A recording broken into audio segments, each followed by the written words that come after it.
ನಿಮ್ಮ ಮನೆಯಲ್ಲಿ ಒಂದು ದೊಡ್ಡ ಹಬ್ಬ ಅಥವಾ ಮದುವೆಯ ಸಂಭ್ರಮ ನಡೀತಾ ಇದೆ. ಆದ್ರೆ ಆ ಸಂಭ್ರಮದಲ್ಲಿ ಹಂಚೋದಕ್ಕೆ ನಿಮ್ಮ ಕೈಯಲ್ಲಿ ಯಾವುದೇ ಸ್ವೀಟ್ಸ್ ಇಲ್ಲ. ಹೌದು, ಬಾಯಲ್ಲಿ ನೀರುರಿಸುವ ಬಿಸಿ ಬಿಸಿ ಜಿಲೇಬಿ ಇಲ್ಲ, ಮೃದುವಾದ ಗುಲಾಬ್ ಜಾಮೂನ್ ಇಲ್ಲ, ಕರಗುವ ಕಾಜು ಕತ್ಲಿ ಇಲ್ಲ. ಇವ್ಯಾವುವು ನಿಮಗೆ ಸಿಗೋದಿಲ್ಲ. ಇದು ಕೇವಲ ಕಲ್ಪನೆ ಅಲ್ಲ ಸ್ನೇಹಿತರೆ, ನಮ್ಮ ಕಣ್ಣೆದುರೇ ಘಟಿಸ್ತಾ ಇರುವ ಅತ್ಯಂತ ಕಹಿ ಸತ್ಯ.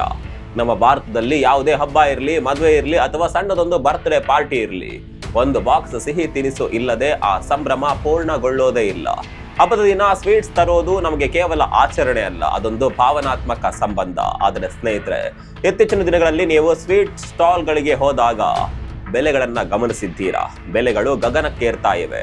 ಈ ವರ್ಷ ಅಂದ್ರೆ ಇತ್ತೀಚೆಗೆ ಆಗಸ್ಟ್ 2026 ಆರಂಭದಲ್ಲಿ ಹಬ್ಬಗಳ ಸೀಸನ್ ಶುರುವಾಗುವ ಮುನ್ನವೇ ಸಕ್ಕರೆ ಬೆಲೆ ಸಾರ್ವಕಾಲಿಕ ದಾಖಲೆಯ ಮಟ್ಟಕ್ಕೆ ಏರಿಕೆಯಾಗಿದೆ.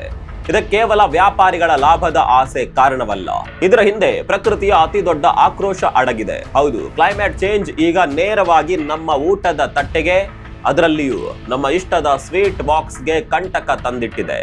ನಾವು ಪ್ರಾಣಕ್ಕಿಂತ ಹೆಚ್ಚಾಗಿ ಪ್ರೀತಿಸುವ ಭಾರತೀಯ ಸಿಹಿ ತಿನಿಸುಗಳು ನಮ್ಮ ತಟ್ಟೆಯಿಂದ ಸದ್ದಿಲ್ಲದೆ ಕಣ್ಮರೆಯಾಗುವ ಕಾಲ ಹತ್ತಿರ ಬರ್ತಿದ್ಯಾ? ಜಾಗತಿಕ ತಾಪಮಾನ ಅಥವಾ ಕ್ಲೈಮೇಟ್ ಚೇಂಜ್ ಎನ್ನುವ ಅತಿ ದೊಡ್ಡ ಆಪತ್ತು ನಮ್ಮ ಇಷ್ಟದ ಸ್ವೀಟ್ಸ್ ಗಳನ್ನ ನಮ್ಮಿಂದ ಶಾಶ್ವತವಾಗಿ ಕಿತ್ಕೊಳ್ತಾ ಇದೆಯಾ? ಇದು ಹೇಗ್ ಸಾಧ್ಯ? ಇದರ ಅಸಲಿ ಕಥೆ ಏನು? ಎಲ್ಲವನ್ನ ತೋರಿಸ್ತೀವಿ. ಸ್ನೇಹಿತರೆ ನಮಸ್ಕಾರ, ಚರಿತ್ರೆ ಮತ್ತೊಂದು ವಿಡಿಯೋಗೆ ನಿಮ್ಗೆಲ್ಲ ಪ್ರೀತಿಯ ಸ್ವಾಗತ.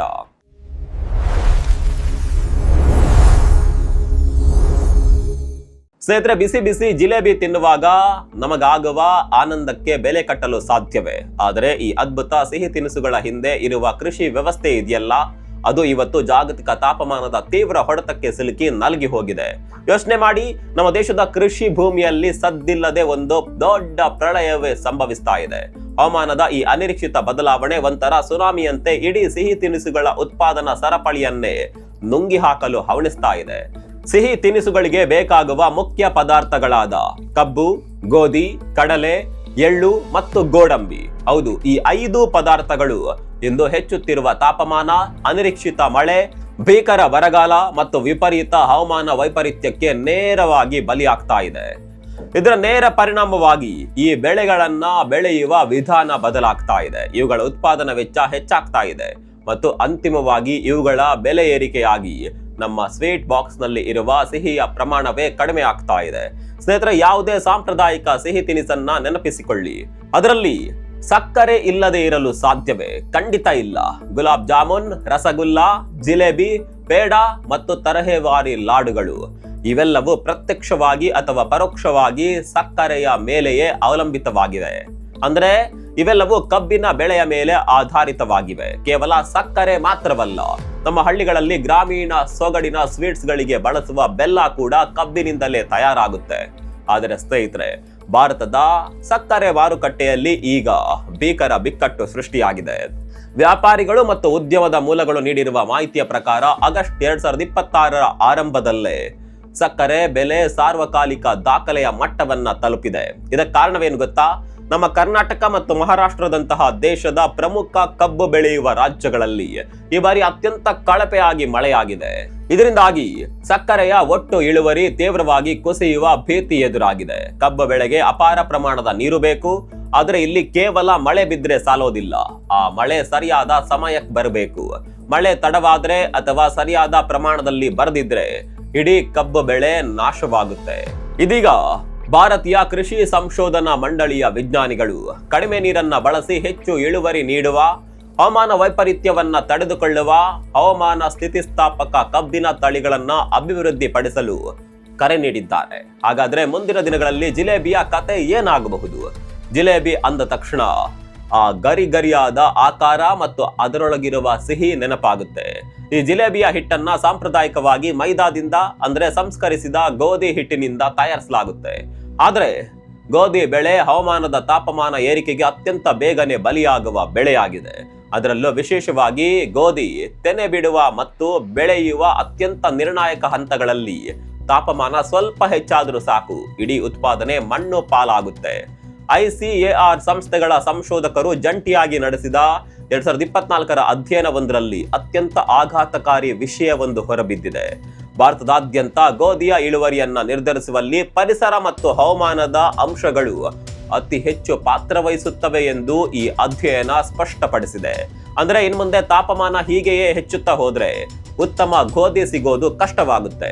ಮೈದಾ ಬೆಲೆ ಗಗನಕ್ಕೇರುತ್ತೆ ಮತ್ತು ನಿಮ್ಮ ಇಷ್ಟದ ಜಿಲೇಬಿ ನಿಮ್ಮ ತಟ್ಟೆಯಿಂದ ಮಾಯವಾಗಬಹುದು.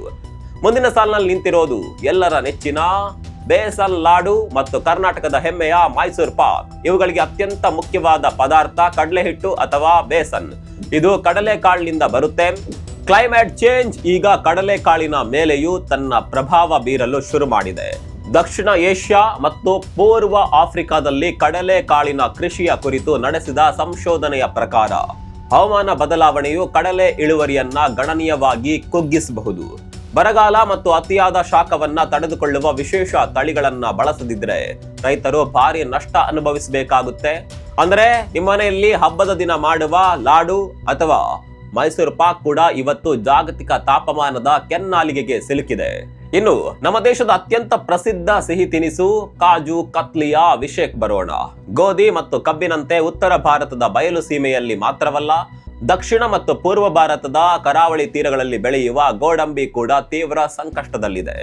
ಭಾರತದಲ್ಲಿ ಗೋಡಂಬಿ ಕೃಷಿಗೆ ದೀರ್ಘ ಇತಿಹಾಸ ಇದೆ. ವಿಶೇಷವಾಗಿ ಪಶ್ಚಿಮ ಮತ್ತು ಪೂರ್ವ ಕರಾವಳಿ ಪ್ರದೇಶಗಳಲ್ಲಿ ಇದನ್ನ ಹೆಚ್ಚಾಗಿ ಬೆಳೆಯಲಾಗುತ್ತೆ. ಆದರೆ ಈ ಬೆಳೆ ಮಳೆ ಮತ್ತು ತೇವಾಂಶದ ಬದಲಾವಣೆಗಳಿಗೆ ಅತ್ಯಂತ ಸೂಕ್ಷ್ಮವಾಗಿದೆ. ಭಾರತೀಯ ಕೃಷಿ ಸಂಶೋಧನಾ ಮಂಡಳಿಯ ಗೋಡಂಬಿ ಸಂಶೋಧನಾ ನಿರ್ದೇಶನಾಲಯ ತಿಳಿಸಿರುವ ಪ್ರಕಾರ ಭಾರತದ ಬಹುತೇಕ ಗೋಡಂಬಿ ತೋಟಗಳು ಕೇವಲ ಮಳೆಯನ್ನೇ ಆಶ್ರಯಿಸಿವೆ. ಮಳೆ ತಡವಾದರೆ, ಮಳೆ ಕೊರತೆ ಆದರೆ ಅಥವಾ ಬರಗಾಲ ಬಿದ್ದರೆ ಈ ಬೆಳೆ ತತ್ತರಿಸಿ ಹೋಗುತ್ತೆ. ಒಡಿಸಾದಲ್ಲಿ ಗೋಡಂಬಿಯ 25 ತಳಿಗಳನ್ನ ಬರೋಬ್ಬರಿ 6 ವರ್ಷಗಳ ಕಾಲ ನಿರಂತರವಾಗಿ ಅಧ್ಯಯನ ನಡೆಸಿದಾಗ ಒಂದು ಪ್ರಮುಖ ಸತ್ಯ ಹೊರಬಿದ್ದಿದೆ.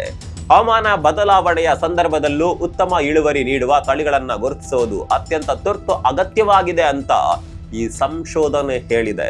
ಹವಾಮಾನ ಬದಲಾವಣೆ ಅಂದ ತಕ್ಷಣ ಇಡೀ ಬೆಳೆ ಸಂಪೂರ್ಣವಾಗಿ ನಾಶವಾಗುತ್ತೆ ಅಂತ ಅರ್ಥ ಅಲ್ಲ. ಅದು ಇನ್ನೂ ಕೂಡ ಅಪಾಯಕಾರಿ ರೂಪದಲ್ಲಿದೆ.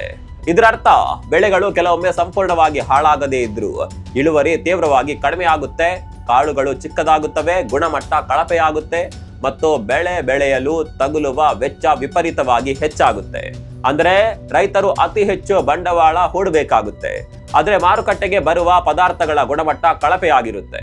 ಇದರ ಅಂತಿಮ ಹೊಡೆತ ಬೀಳೋದು ಯಾರಿಗೆ? ಕನ್ಸ್ಯೂಮರ್ಸ್ ಅಥವಾ ನಮ್ಮಂತಹ ಗ್ರಾಹಕರಿಗೆ. ಸಕ್ಕರೆ, ಒಣಹಣ್ಣುಗಳು, ಹಿಟ್ಟು ಅಥವಾ ಇತರೆ ಕೃಷಿ ಪದಾರ್ಥಗಳ ಬೆಲೆಯಲ್ಲಿ ದಿನದಿಂದ ದಿನಕ್ಕೆ ಆಗ್ತಾ ಇರುವ ಏರಿಳಿತವೇ ಇದಕ್ಕೆ ಸಾಕ್ಷಿ. ಸ್ನೇಹಿತರೆ, ಕೃಷಿ ಅನ್ನೋದು ಒಂದು ಜಟಿಲವಾದ ವ್ಯವಸ್ಥೆ. ಇದು ಕೇವಲ ತಾಪಮಾನ ಹೆಚ್ಚಾಗೋದ್ರ ಬಗ್ಗೆ ಮಾತ್ರವಲ್ಲ, ತಾಪಮಾನ, ಮಳೆಯ ಪ್ರಮಾಣ, ಮಳೆ ಬೀಳುವ ಸಮಯ ಮತ್ತು ತೀವ್ರ ಹವಾಮಾನ ವೈಪರೀತ್ಯಗಳು ಒಟ್ಟಾಗಿ ಸೇರಿ ಸೃಷ್ಟಿಸುವ ಸಂಕೀರ್ಣ ಸವಾಲು. ರೈತರಿಗೆ ಇವತ್ತು ಇರುವ ಅತಿ ದೊಡ್ಡ ಸವಾಲು ಅಂದ್ರೆ ಅದು ಅನ್ಪ್ರೆಡಿಕ್ಟಬಿಲಿಟಿ. ಅಂದ್ರೆ ಯಾವ ಸಮಯದಲ್ಲಿ ಮಳೆ ಬರುತ್ತೆ, ಯಾವ ಸಮಯದಲ್ಲಿ ಬಿಸಿಲಿರುತ್ತೆ ಅಂತ ಊಹಿಸೋದೇ ಅಸಾಧ್ಯವಾಗಿದೆ. ಇದಕ್ಕಾಗಿಯೇ ಇಡೀ ದೇಶದ ಕೃಷಿ ಸಂಶೋಧನಾ ವ್ಯವಸ್ಥೆಯ ವಿಜ್ಞಾನಿಗಳು ಇವತ್ತು ಹಗಲಿರುಳು ಶ್ರಮಿಸ್ತಾ ಇದ್ದಾರೆ. ತಾಪಮಾನ ಮತ್ತು ಬರಗಾಲವನ್ನ ತಡೆದುಕೊಳ್ಳುವ ಬೆಳೆ ತಳಿಗಳನ್ನ ಮತ್ತು ಹೆಚ್ಚು ದಕ್ಷತೆಯ ನೀರು ನಿರ್ವಹಣಾ ವಿಧಾನಗಳನ್ನ ಕಂಡುಹಿಡಿಯಲು ಪ್ರಯತ್ನಿಸ್ತಾ ಇದ್ದಾರೆ. ಆದರೆ ಪ್ರಕೃತಿಯ ಮುನಿಸಿನ ಮುಂದೆ ಮಾನವನ ತಂತ್ರಜ್ಞಾನ ಎಷ್ಟರ ಮಟ್ಟಿಗೆ ಕೆಲಸ ಮಾಡುತ್ತೆ? ಹಾಗಾದರೆ ಭವಿಷ್ಯದಲ್ಲಿ ಏನಾಗಬಹುದು? ನಮ್ಮ ಪ್ರೀತಿಯ ಮಿಠಾಯಿಗಳು ಸಂಪೂರ್ಣವಾಗಿ ಮಾಯವಾಗಿ ಬಿಡುತ್ತವಾ? ಇಲ್ಲ, ಅವುಗಳು ತಕ್ಷಣವೇ ಮಾಯವಾಗದೆ ಇರಬಹುದು, ಆದರೆ ಅವುಗಳ ಬೆಲೆ ಸಾಮಾನ್ಯ ಜನರಿಗೆ ಸಿಗದಷ್ಟು ದುಬಾರಿ ಆಗಬಹುದು. ಸಿಹಿ ತಿನಿಸುಗಳು ಕೇವಲ ಶ್ರೀಮಂತರ ಪಾಲಾಗಬಹುದು. ಪ್ರತಿಯೊಂದು ಸಿಹಿ ತಿನಿಸಿನ ಬಾಕ್ಸ್ ಕೂಡ ದಿನದಿಂದ ದಿನಕ್ಕೆ ಬದಲಾಗುತ್ತಿರುವ ಈ ಜಗತ್ತಿನ ಸಾಂಕೇತಿಕ ರೂಪವಾಗಿ ಬದಲಾಗಬಹುದು. ನೀವು ತಿನ್ನುವ ಪ್ರತಿಯೊಂದು ಜಾಮೂನ್ ಕೂಡ ಹವಾಮಾನ ಬದಲಾವಣೆಯ ಬಿಸಿ ಇತಿಹಾಸವನ್ನ ನೆನಪಿಸಬಹುದು.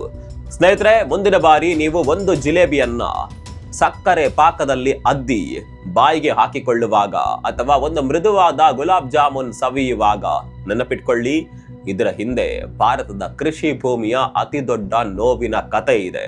ಆ ಒಂದು ಬಾಕ್ಸ್ ಸಿಹಿ ತಿನಿಸು ನಮಗೆ ಕೇವಲ ಹಬ್ಬದ ಸಂತೋಷವನ್ನ ಮಾತ್ರ ನೀಡ್ತಾ ಇಲ್ಲ, ಬದಲಾಗಿ ನಮ್ಮ ದೇಶದ ಕೃಷಿ ಕ್ಷೇತ್ರ ಹವಾಮಾನ ವೈಪರೀತ್ಯದಿಂದ ಹೇಗೆ ನಲಗ್ತಾ ಇದೆ ಅನ್ನೋದಕ್ಕೆ ಮೌನವಾಗಿ ನೆನಪಿಸ್ತಾ ಇದೆ.